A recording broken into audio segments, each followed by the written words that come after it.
So my topic today is about social engineering, and for those of you out there who may not necessarily believe in such a thing, the reality of social engineering is that you have to pay a lot of attention to what's going on around you in order to figure it out. You have to be Teutonic with your documentation. You have to film everything. You have to reference and classify the data and organize it in such a way that you can disseminate it to other people. And that's basically what I do with my website. Now, I'll give you an example of social engineering. Just last month in September, there was a lady who received an $81 fine for leaving her car window open. And if you look at the news report that was done by CTV, you'll see that she was issued the ticket, but then it was turned into a warning. The reason why it was turned into a warning is because they don't want a court challenge on this. This is just to condition people, to get them used to this brand new tyrannical law that is a misinterpretation of the Motor Vehicle Act. Because inside the Motor Vehicle Act, it discusses how one secures their vehicle. It's supposed to be secured from rolling away when it's parked. It's supposed to be secured from unauthorized use when it's parked. It says nothing about securing the contents inside your vehicle. It says nothing about rolling up the windows. And quite frankly, windows are not secure. There's a skeleton key around every corner. It's called a rock. So this level of social engineering is quite pervasive. What I've discovered in my research is there's something that's called the collective. And the collective is an entity, like this one here, an entity that makes decisions for other people.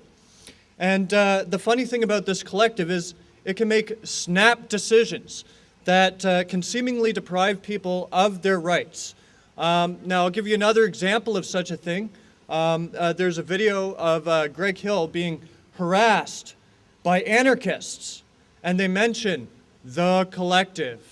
And the collective has decided that he can't be in a public space, so therefore he must leave. This is how tyranny unfolds in our public spaces. This is how tyranny shuts down debate and ostracizes people who are only around to speak the truth and tell people how to wake up. The collective has an agenda and a plan for us all. And if you don't like that plan, well, you know what? The collective is just going to push you off into the corner and make sure that you're gagged and silenced. Social engineering is so pervasive that we all subscribe to a political system that at its very core was designed to get us to do their bidding. As you can see, this church of politics behind me dictates to the public all these brand new laws. In fact, what I would like to question is why they would come out and say that they have a plan for brand new identification with embedded RFID tags, linked to our banking accounts and credentials. It's almost the same thing as the mark of the beast. I mean, just short of getting an RFID tattoo on your hand or forehead.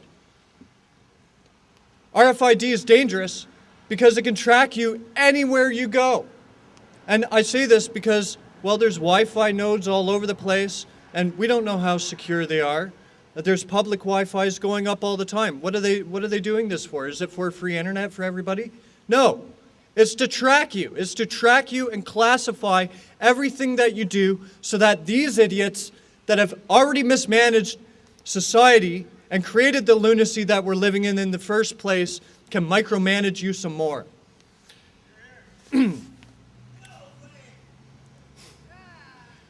Another issue that I have with this government is they have this suggestion of sustainable development. And of course, everybody has to sustainably be developed their way. If you come up with an alternative and you choose to sustainably develop yourself, guess what? They don't like that very much. They'll do whatever it takes to make you go away, to shut you up, to silence your message. If anybody has been paying attention to Agenda 21 in the Wildlands Project, it's perfectly clear that by the very design of the non-binding system. It's not really non-binding, but I can get into that some other time. Non-binding system that restricts people from land. Now, people would need that land in order to grow their own food. They would need the space in order to produce for themselves so that they can sustain themselves. If you want to avoid GMO, the easiest solution is to grow your own food. Simple as that. If you want clean, fluoride-free water, the simplest solution is to filter it yourself.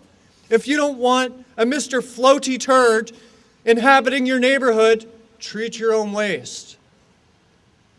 It's possible for individuals to come up with a solution via open source to sustainably develop themselves without this tyranny. And that's what we must do. We must help each other figure out a solution, or these tyrants will figure one out for us. Thank you.